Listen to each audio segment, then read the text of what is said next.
el modelo de lo que es la medicina sistémica de bioregulación, que es de alguna manera un modelo bien trabajado que nos lleva a comprender que más que estar nosotros preocupados en ponerle un INRI a un paciente, es decir, más que estar nosotros preocupados en el sentido de poner el nombre de una enfermedad, lo que tenemos que tratar de entender es cuál es el desorden o cuál es el problema que está ocurriendo en el paciente para de esa manera poder entonces entender o comprender cómo vamos a enfrentar la enfermedad. Vamos entonces a pasar al proceso para poder empezar a mirar inflamación y redes y cómo aquí lo podemos entonces entender. Todo empezaría cuando podemos decir que la etiopatogenia de las enfermedades arranca en lo que hoy día se conoce como diseasoma, es decir, que hay una red de patologías crónicas y que están en una clara y estrecha relación con la inflamación. Cuando aparece ya hace unos años este importantísimo artículo en el Proceeding de la National Academy of Sciences que nos habla del Human Disease Network, o sea que nos hablan de que las enfermedades realmente no son diagnósticos separados como nosotros lo vemos que se hace en una historia clínica cuando ponen primer diagnóstico tal cosa, segundo diagnóstico como si fueran 4 o 5 enfermedades distintas y que esto nace fundamentalmente del hecho de habernos dado cuenta primero, de que no teníamos tantísimos genes como se creía, sino que estamos alrededor de los 25.000 genes, con lo cual para todo el tipo de patologías que hay, un gen puede estar actuando en varias patologías diferentes, incluso patologías que en un determinado momento se muestran como enfermedades distintas o en localizaciones anatómicas o funcionales distintas. Esto dio esto que están viendo aquí, que es entonces el network, la red de los genes en su participación en las enfermedades. A mano derecha tenemos entonces los distintos desórdenes. Y esto nos lleva a ver cosas como, por ejemplo, el que un tipo de enfermedad, digan ustedes el cáncer de mama, puede tener una serie de genes que están actuando. Pero si ustedes ven el KRAS, por ejemplo, que está actuando en el cáncer de mama, también es un gen que juega un papel, su mutación particularmente en el cáncer de páncreas. Entonces ahí es cuando empezamos a darnos cuenta de esa interacción entre los distintos genes y las enfermedades que nos lleva entonces a esta, que es la visión actual de la medicina en redes y de las redes que forman la enfermedad, que por eso se llama el diseasoma. Acuérdense que todo lo que termine en oma significa red. Por eso hablamos de diseasoma, hablamos de genoma, proteoma, metaboloma, interactoma. Todas esas son, por ejemplo, redes moleculares que juegan papeles claves en la ocurrencia de las patologías. Esto nos llevó entonces de la biología de sistemas a la medicina de sistemas, basándonos ante todo en una medicina basada en redes y que permite una visión completamente nueva hacia cómo vamos a comprender la enfermedad. Porque partiendo del genoma se pasó al proteoma, al metaboloma, al interactoma, al celoma. Y fíjense cómo antes de ver el cuerpo humano tenemos la red de interacción de los órganos. Y esto es extremadamente interesante porque esto ya lo habían dicho los chinos con la ley de los 5 elementos que mostraba entonces en los arquetipos fuego, madera, tierra, metal, etcétera, cómo los sistemas se interrelacionan, dominan unos a otros, influencian unos a otros y en ellos están los órganos que entonces jugarían ese papel de interacción que formará el organismo como tal, y a su vez está unido a otra red que es indudablemente la red social, que como vemos hoy día juega un papel fundamental en el hecho del desarrollo de las patologías. Así que en la medicina en redes particularmente se llama una poderosa atención hacia lo que es el interactoma, o sea, la red de comunicación entre proteínas. Pero ¿qué es interactoma? Hay que saber, o sea, esta red de proteínas viene filogénicamente desde el proceso de la evolución. Y los mismos mecanismos de interacción que podemos encontrar en una planaria, en una ameba, en un animal de una escala inferior hasta llegar al humano, son básicamente los mismos tipos de interacción proteína y proteína, de forma tal que este llamado interactoma, que es una red molecular, vemos que allí las proteínas mantienen pues una tupida red de relaciones que desempeñan entonces un papel central en el funcionamiento del cuerpo humano y que por tanto podría contribuir al conocimiento del origen de diversas enfermedades, ya que al encontrarnos nosotros, por ejemplo, las comorbilidades clásicas que existen en los procesos degenerativos y cómo una patología u otra patología tienen básicamente los mismos tipos de manifestación comórbidos, puesto que utilizan el mismo tipo de moléculas, utilizan el mismo tipo de redes, utilizan el mismo tipo de estructuras que llevan a entender la necesidad de la mirada integrativa y de la mirada holística de los organismos vivientes. Entre el 2009 al 2016 pude participar en un grupo de trabajo que desarrolló lo que se llamó la BRSM, que es Bioregulatory System Medicine. Este es un grupo de personas que trabajamos de muchísimos países durante un periodo de tiempo muy largo y que el primer trabajo surgió con la generación de este libro publicado por Tien Verlag en Alemania, que es Introduction to Bioregulatory Medicine, donde entonces vemos que aquí se hace el planteamiento de la necesidad de entender una medicina de bioregulación, una medicina donde todo está interconectado, una medicina donde el propio organismo tiene la capacidad de autorregularse y de autosanarse, al igual que si hacemos las cosas epigenéticamente negativas, ese organismo se disregula y por lo tanto se enferma. Esto terminó en el 2015 con la publicación en Frontier de Physiology del concepto de medicina sistémica de bioregulación, que básicamente le presta atención al microambiente, a la inflamación y a las redes. Al microambiente, porque allí esta matriz extracelular, esto que se llamó en una época el sistema básico de Pischinger, posteriormente la matriz y ahora el microambiente, pues es este tejido que rodea la célula y que dependiendo de la consecuencia de la polimerización de toxinas que pueden ocurrir aquí en la matriz extracelular como consecuencia de un exposoma tóxico, pues vamos a crear una condición que nos lleva a una respuesta inflamatoria aberrante. Y es bien importante que entendamos que la inflamación de base es fundamental y necesaria, es el mecanismo de respuesta de la matriz del microambiente de la célula para garantizar que a través de procesos como la macrofagia, la proteólisis, nosotros podamos mantener el ambiente limpio y por lo tanto funcionar.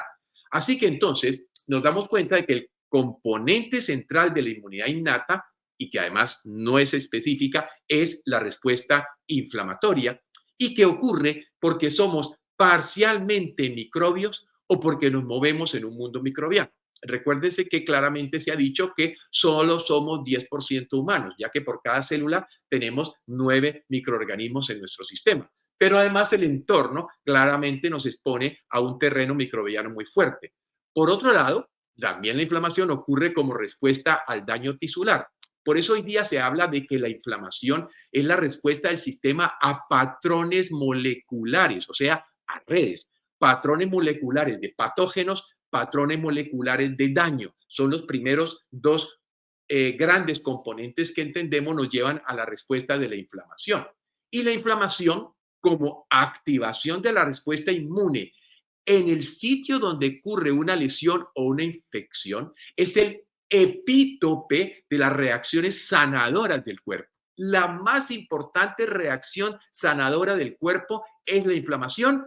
fisiológica. Y cuando esa inflamación fisiológica pierde esa estructura y se nos convierte en crónica, en silenciosa, en todas estas que vamos a ir estudiando a lo largo del curso, pues entendemos que entonces allí la inflamación, que era nuestro amigo, se convierte ahora en nuestro enemigo. Estos dos tipos de estímulos, el patógeno o el de daño, son los mayores causantes de la inflamación, como lo explica el profesor Karl Nathan de la Universidad de Cornell ya en el año 2002. Allí vemos entonces que gracias al aumento del flujo sanguíneo, la dilatación capilar, la infiltración de los leucocitos y la producción localizada de mediadores químicos, se permite la eliminación de los agentes tóxicos y la consecuente reparación de los tejidos. Esto llevó entonces a pensar en un concepto que cambió un poco y que arranca en el año 2008 con la publicación de la revista Nature, cuando nos habla de inflamación fisiológica como la base del mecanismo de protección que garantizando la condición de la matriz extracelular permita entonces que la célula funcione muy bien. Y si hacemos un proceso inflamatorio fisiológico con buena fagocitosis, con buena proteólisis, etcétera, y el terreno se limpia, la resolución del proceso patológico que está ocurriendo se puede llevar a concluir. De forma clara que esta inflamación fisiológica, buena, sanadora, permite pues la restauración de los tejidos afectados hacia estructura normal y hacia función normal.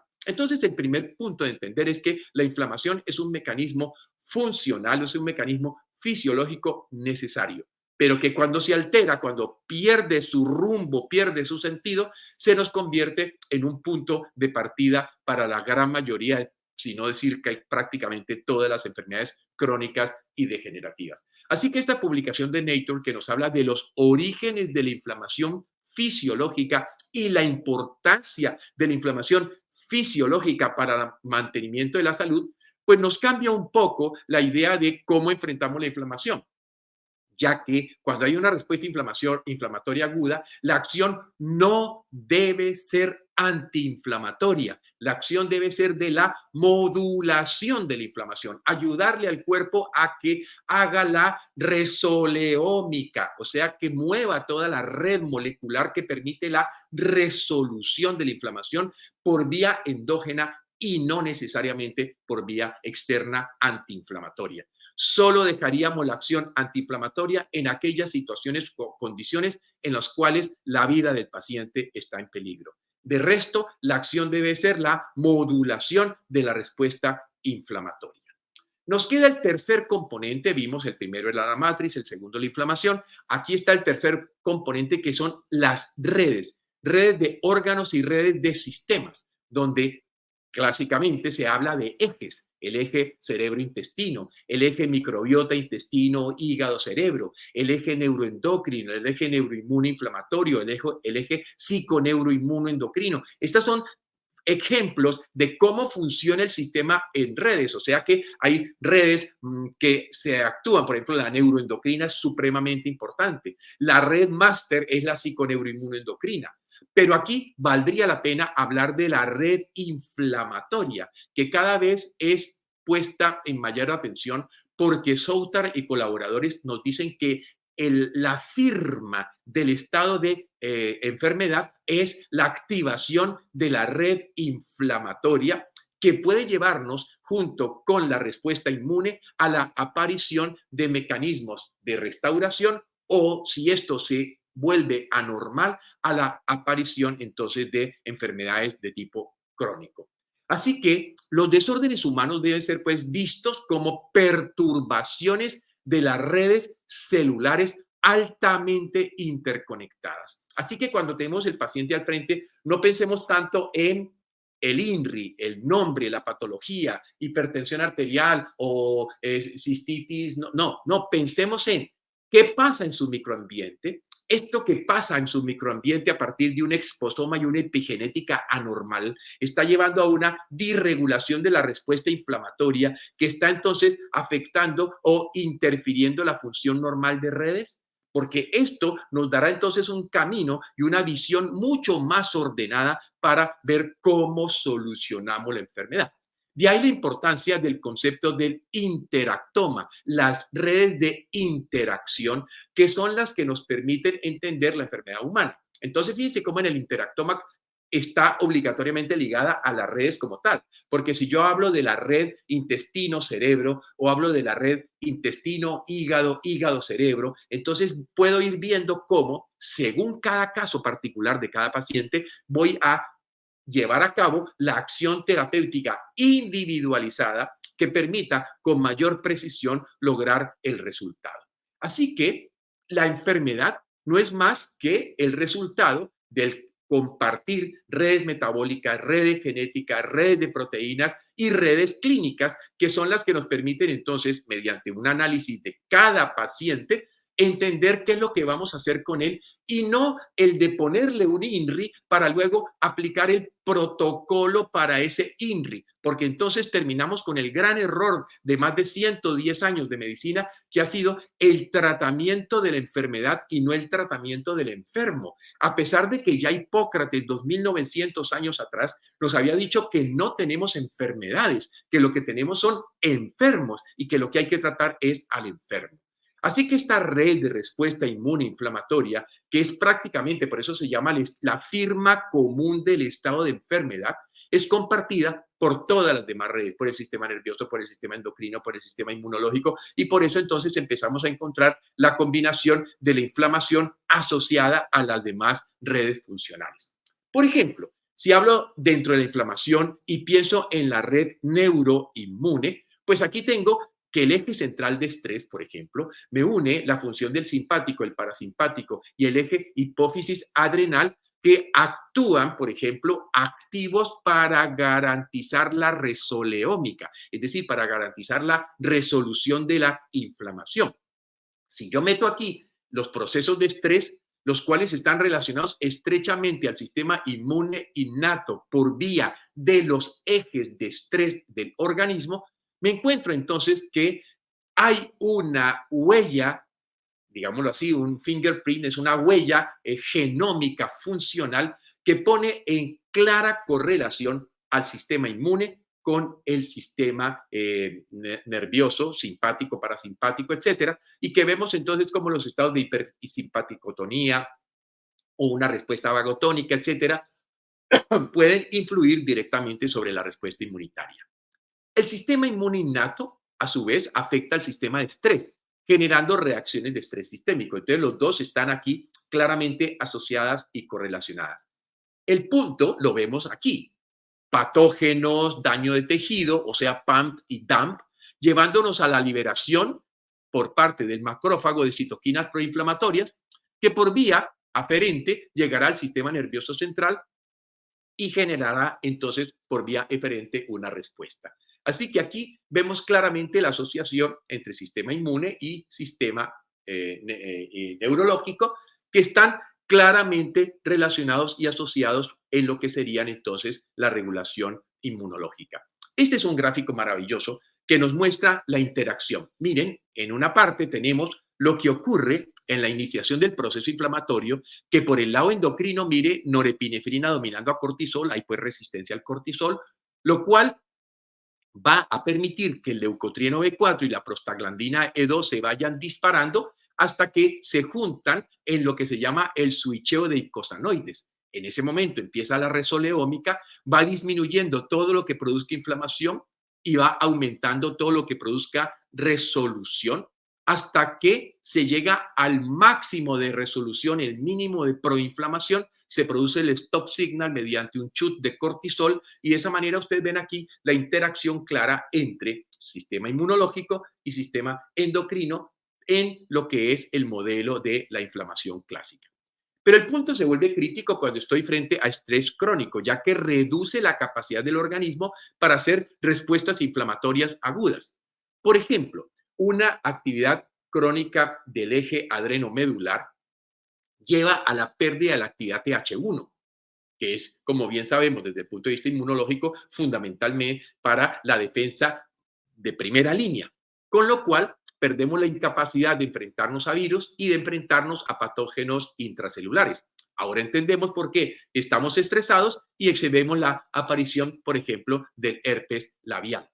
Y también esta respuesta inflamatoria subóptima producida por el estrés crónico no permite que se recobre la sensibilidad al cortisol y a la insulina, dos factores que son absolutamente necesarios para que se resuelva espontánea por propio mecanismo endógeno, se resuelva la inflamación y por eso nos movemos entonces cuando hay situaciones de estrés crónico a inflamación de tipo crónico. Otro punto importante es tal vez una de las redes más importantes, más críticas de analizar, que son las mitocondrias, que es una red funcional que además está relacionada con la inmunosenescencia y la inflamación. Por ejemplo, En el envejecimiento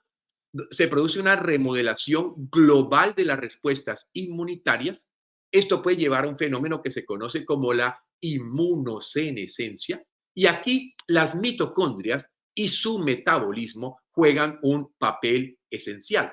Se produce en el envejecimiento un desequilibrio entre respuestas inmunitorias, inflamatorias y respuestas específicas. Y particularmente esto de las respuestas inmunoespecíficas disminuyen cuando nos encontramos precisamente ante el proceso del envejecimiento, que nos lleva entonces a mayor susceptibilidad a las enfermedades infecciosas, que nos lleva a menor respuesta, por ejemplo, a la vacunación.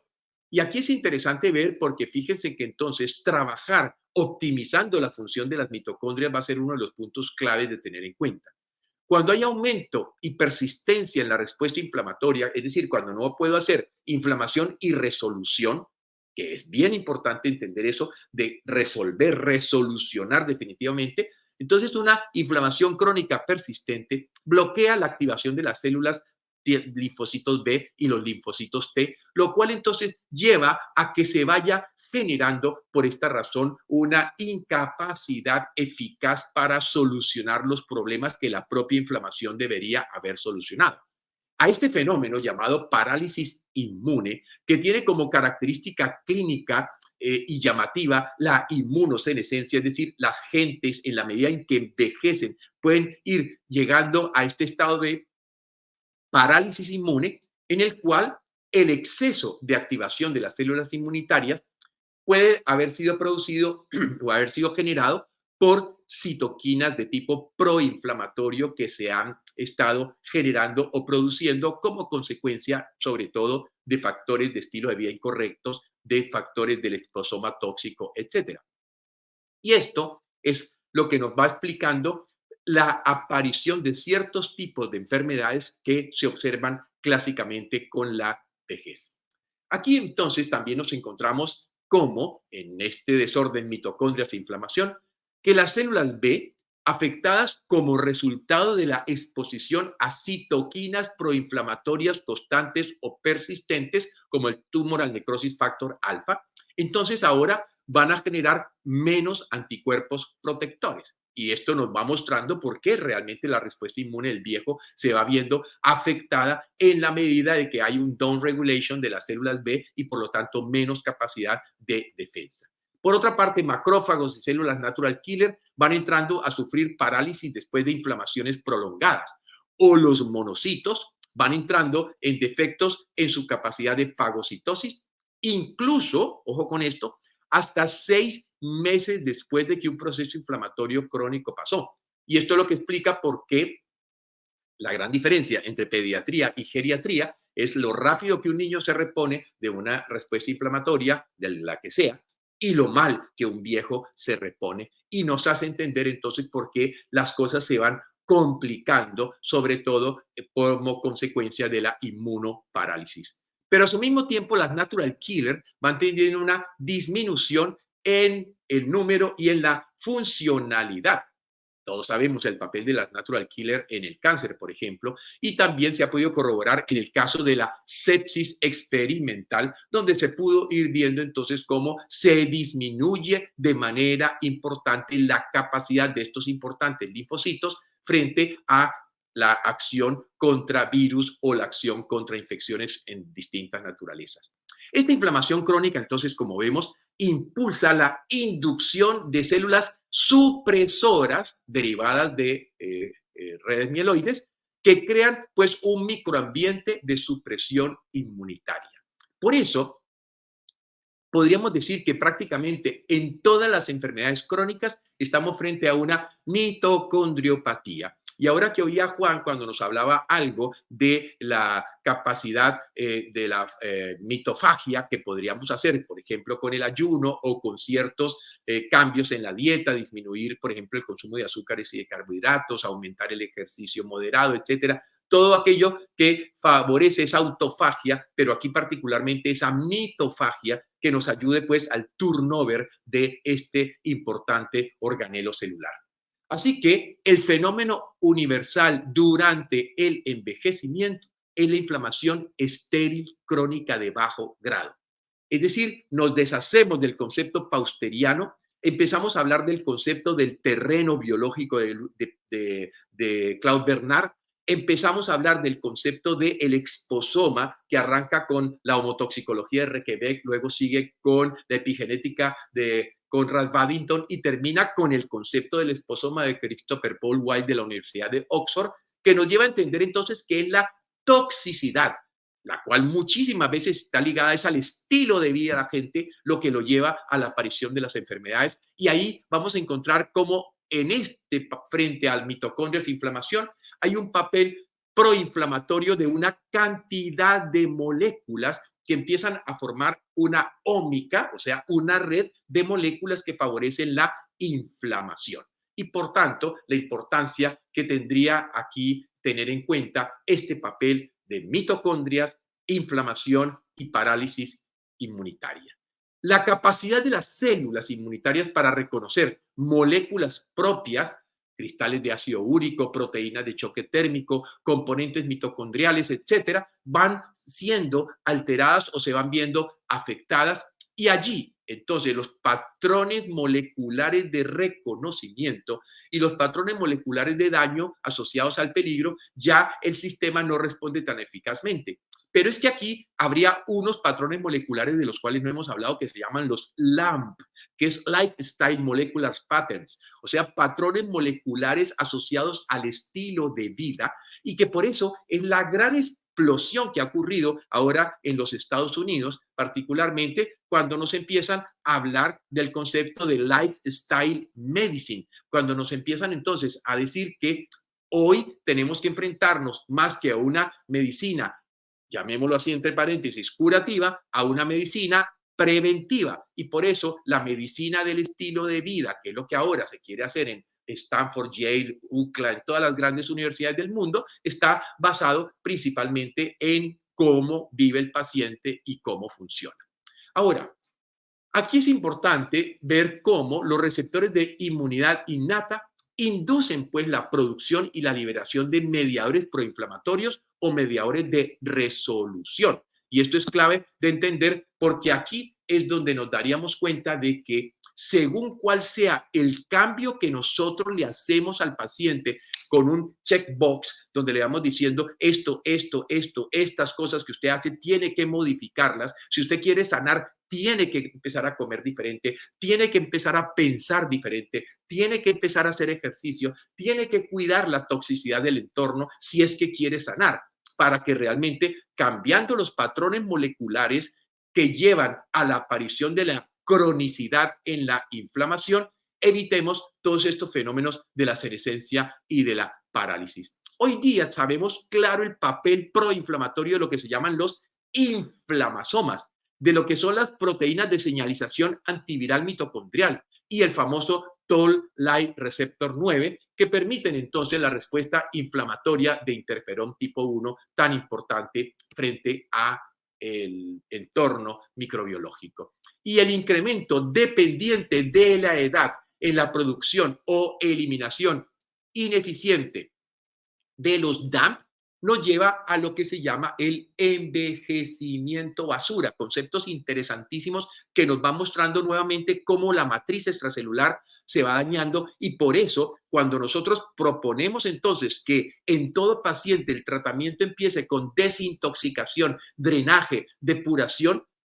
conceptos que ya pertenecen al naturismo hipocrático, pues nos lleva a un ir atrás a recuperar realmente una visión mucho más funcional, puesto que detrás del inflammaging, de la inflamación que envejece, está el garbaging. El garbaging es que nuestro cuerpo está lleno de basura y por tanto el paciente tiene que desintoxicarse si realmente quiere realmente poderse curar. Ese envejecimiento basura nos lleva a niveles circulantes de DNA mitocondrial que aumentan con la edad y por lo tanto a mayor concentración de citoquinas proinflamatorias. Así que clave dentro de estas redes la disfunción mitocondrial que afecta la función inmunológica y que además lleva a que no pueda haber una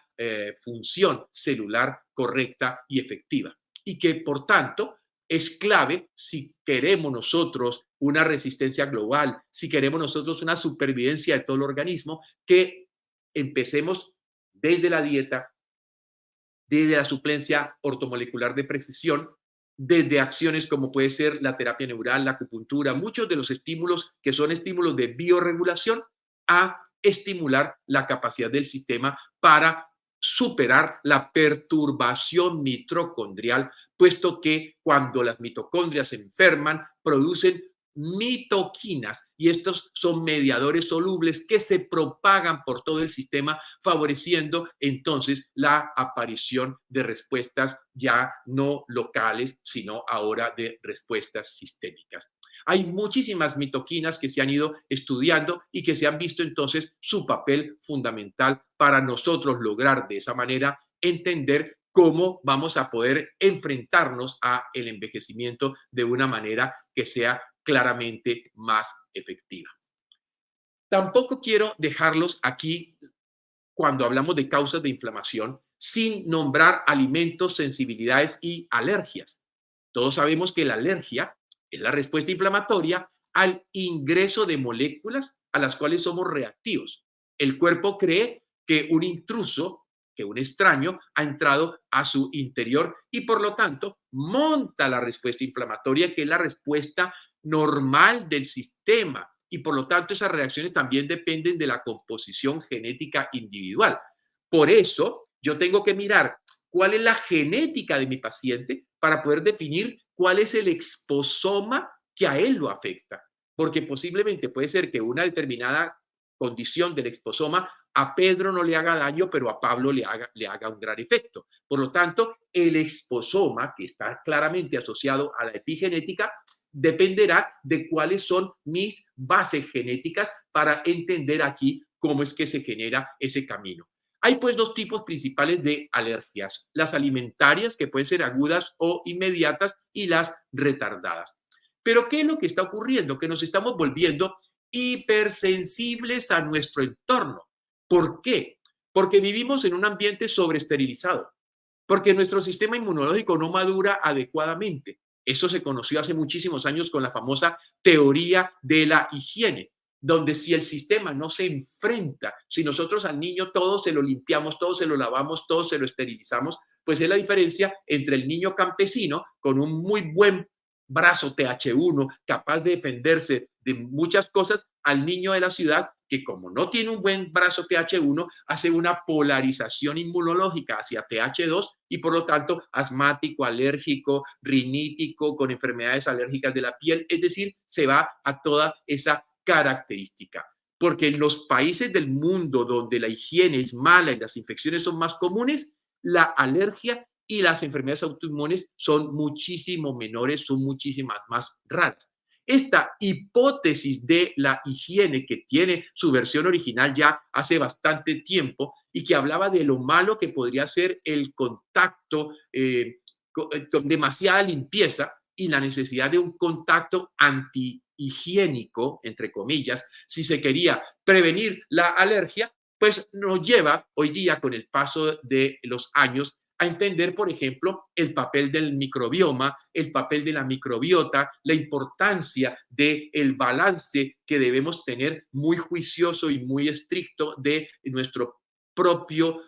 variedad, porque recuérdense cómo la salud está de alguna manera asociada a la mayor variabilidad microbiológica que tengamos dentro de nuestro propio sistema. Y así también dieta, intestino e inflamación surge pues como un punto clave, ya que se nos mete ahora con las redes metabólicas. La alteración del metabolismo de la glucosa, por ejemplo, como un factor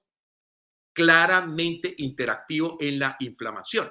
donde la obesidad juega un incremento significativo para disparar la inflamación. Todos bien sabemos que los macrófagos en la grasa son básicamente macrófagos de tipo proinflamatorio y por eso podríamos de alguna manera decir todo gordo está inflamado. Si se comparan niños obesos con niños de peso normal, los obesos tenían niveles 3 veces más altos de proteína C reactiva y un nivel 2,5 veces más alto de anticuerpos IgG, en un estudio de 277 diferentes alimentos testados en niños gordos o en niños delgados. También fue importante la conexión, por ejemplo, entre alergias alimentarias con el aumento de peso y con la mamá de la inflamación de base metabólica, que es la resistencia a la insulina.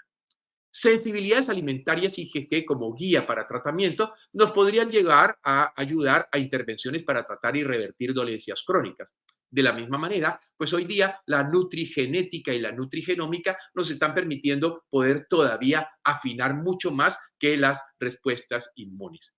Por eso, las dietas de eliminación pueden jugar un papel clave cuando logramos de esa manera eliminar factores de lo que se llaman los LAM, Lifestyle Molecular Patterns, que nos están generando pues esta inflamación de bajo grado. Y de allí vemos entonces la sólida evidencia de los beneficios que puede tener una dieta en la cual vamos sacando todas aquellas cosas que puedan afectar de manera directa al niño o a la persona que está teniendo problemas inmunológicos o problemas de desorden. Las grasas, terrible, cambios dramáticos en Occidente, que pasamos de una relación de omega 6, omega 3 de 2 a 3 a 1 a una relación de 10, 20 a 1 a favor de omega 6, lo que nos lleva a un estado de generación de eicosanoides proinflamatorios que mantienen entonces un estado que, como ven aquí, basado en la evolución, porque nosotros venimos de cazadores y recolectores que tenían esta relación omega 3, omega 6 casi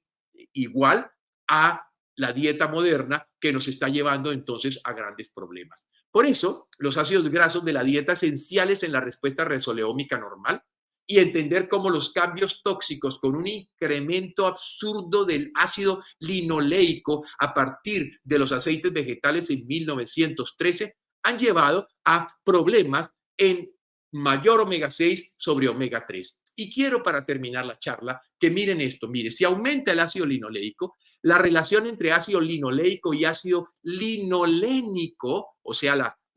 molécula endógena que nos ayuda a poder producir EPA y DHA, entonces el que haya más linoleico sobre el linolénico, baja el EPA, baja el DHA, baja las protectinas y aumenta las citoquinas proinflamatorias. Por otra parte, puede afectar el ácido araquidónico, que debe estar en equilibrio a nivel de la membrana y el plasma, con lo cual entonces aquí se va a producir un aumento